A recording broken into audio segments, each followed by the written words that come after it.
जिंदगी तू बर्बाद कर दे ले, हमार खुशियाँ तू छीन ले ले, अब हम तोड़ जिंदगी बर्बाद कर दे। काहे इतना घूर घूर के देखा तारा? तहार मेहरारू है का? फोटो साफ करके सोचत रहनी। अच्छा जी। हो गई है तो रखता।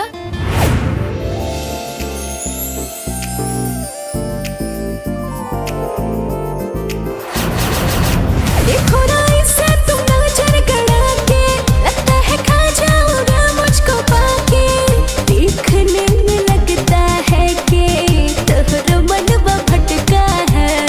दीपक तोरा से बहुत प्यार करेले। तुझे देख के कुछ तो खटका है, दिल ओढ़नी के गोद में अटका है। ये दुनिया में केहू से हम अगर सच्चा मोहब्बत करी लेना तो सिर्फ अंजलि से। पता ना तोरा कब एहसास होगी कि हम तोरा से बेपनाह मोहब्बत करेंगे।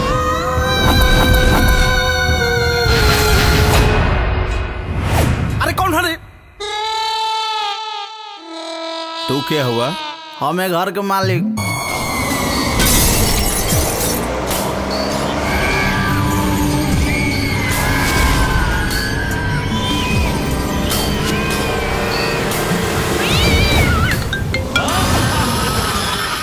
चोरी चोरी हमारा से मिले अवतारा, जान जाए के हो अपना दत्त सुधारा।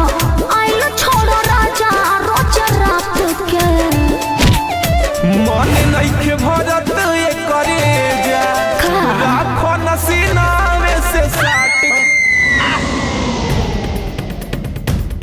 ये अंजलि का हत्यारा। हम मैडम जी के हत्या नहीं के कैले। हम अब डिसीजन ले बानी, अब फुल एंड फाइनल हो जान लू। अब बताओ हमरा का करे के बा। देख दीपक जी पापा। बड़ा मेहनत और लगन से कंपनी के खड़ा कैले बानी। ई पोजीशन बा, गलती ना कहिए जैसे कंपनी का इज्जत हमरा इज्जत पे दाग लगे, बुझला नु? लोगावा कहेला अब हमनी के प्रेम के कहानी। तू दीवाना मैं दीवानी। इले अंजलि के मर्डर हो गई।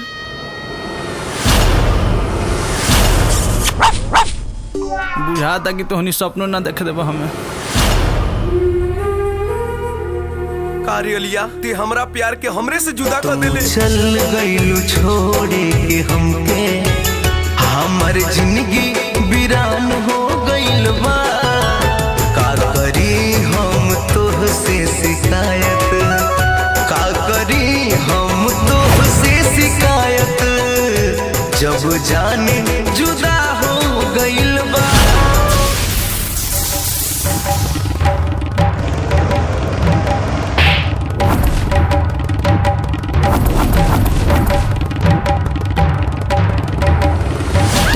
अच्छा कर्म करे वाला खातिर अच्छा होली, बुरा करे वाला के परिणाम तो बुरा ही होई।